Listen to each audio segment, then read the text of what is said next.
আসসালামু আলাইকুম। আমার হাতে দেখতে পাচ্ছেন একটা কি সুন্দর আম। এই আমটার নাম হচ্ছে হাড়িভাঙা। তো আমাদের এটা হচ্ছে বাড়ির আঙিনায়, বাড়ির সাথে এই গাছগুলো লাগানো হয়েছিল। তো আসলে এই গাছটা, এখানে তিনটা গাছ দেখতে পাচ্ছেন, যে আমগুলা যেখানে দেখেন এই তিনটা সারি সারিভাবে এই বছরে প্রথম আম ধরেছে। এই গাছটা আসলে বয়স 2 বছর। গাছটা যখন লাগাই তখন আসলে অনেক ছোট ছিল, তবে আমি অনেক কাটিং টাটিং করেছিলাম, বা এবারই ফার্স্ট টাইম আম ধরছে। তো আমগুলো এত সুন্দর হয়েছে যা দেখলে আসলে মন ভরে যায়, সবসময় চোখের সামনে থাকে। হ্যাঁ, দেখেন কি সুন্দর আম। তবে আমাদের গ্রামের বাড়িতে আম বাগান আছে, অনেক বড় আম বাগান আছে। আমার দাদার হাতের আম বাগান আছে, ছিল বা এখনও আছে। তো এই আমগুলো ধরেন গোপালভোগ আম, বোম্বাই আম, তারপর ন্যাংরা আম, বিভিন্ন জাতের আম ছিল। তো ওই সব জাতের আমগুলা খেয়েছি, ছোটো খেয়ে খেয়ে বড় হয়েছে। তারপর আম আম গাছ বা গাছপালার উপরে একটা সেজন্য একটা বেশি আকর্ষণ আছে। তো হাড়িভাঙা আম এখন আগে ছিল না, এখন এগুলা হয়েছে। তো এবার লাগানোর পরে মানে এত সুন্দর লাগে ভাই, কি বলবো, যে আসলে বাড়ির সাথে বা বাড়ির সামনে যেভাবে আম গাছগুলো হয়, দেখেন কি সুন্দরগুলো হয়েছে।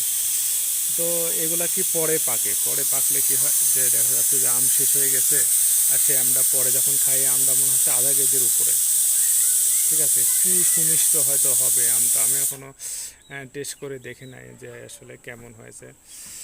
হুম, দেখুন এখানে কি সুন্দর, মানে রাস্তার গাছটা, মানে গাছটা কিংবা ডালটা বাঁকায়ে গেছে, দেখেন ডালে কি সুন্দরভাবে ডাল বাঁকায়ে নিচের দিকে পড়ছে। দেখেন এই গাছটা, দেখেন এই আমগুলা অনেক বড় বড় আম হয়েছে। এই যে, এই আম অনেক মিষ্টি নাকি হয়। তো এখনও একটা গাছে আম পেকেছিল, সেটা একটা না দুইটা মনে হয় পাকছে। তো দুইটায় পাড়া হয়েছে, তো এখনও খাওয়া হয় নাই আমটা। তো আমটা কেমন মিষ্টি আমি এটা আপনাদেরকে জানাবো। তো হচ্ছে এর মধ্যে কিছু, আমি দেখেন কি সুন্দর, এর নামটা ঢেকে রাখছিলাম, এখন এগুলা খুলে দিছি এই জন্য যে আসলে আম গাছের সাথে এরকম দেখে কি সুন্দর আমটা। এর সাথে বৃষ্টি হলো কয়েক কিছুদিন, দেখা যাচ্ছে বৃষ্টি হয়ে এর সাথে আম পানি লেগে লেগে দেখা যাচ্ছে যে আমটা নষ্ট হয়ে যেতে পারে। এই জন্য তো এই প্যাকেটগুলো এখন একটু আমি খুলে দিয়েছি। খুলে দেওয়ার পরে যাতে আমটা পানির সাথে, গায়ের সাথে যাতে পানি থাকে, এই পানিটা খুব দ্রুত শুকায় যায়। এই জন্য আসলে এটা খুলে দেওয়ার কারণ। তো আপনাদের হাড়িভাঙা আম কে কেমন খেয়েছেন, কার বাসায় আছে, একটু কমেন্ট করে জানাবেন। আর এটা হচ্ছে আমার চ্যানেল, এই ধরনের ভিডিও আমি করব। দেখা যাচ্ছে আমার বাড়ির আঙিনায় গাছপালা, তারপর হচ্ছে পশু পাখি, যেমন কবুতর পালন করি আমি এখানে। আমার এখানে কবুতরের ঘর আছে, এখানে ঘর আছে। তারপরে ওইদিকে মুরগির ঘর আছে, ঠিক আছে। তারপর এখানে যে ভেন্ডি, এবার ইয়ে করছিলাম ভেন্ডি, তারপর পুঁই শাক, তারপর মাছ আছে, ঠিক আছে। এই যে ওই পাশে দেখা যাচ্ছে যে মাছ আছে।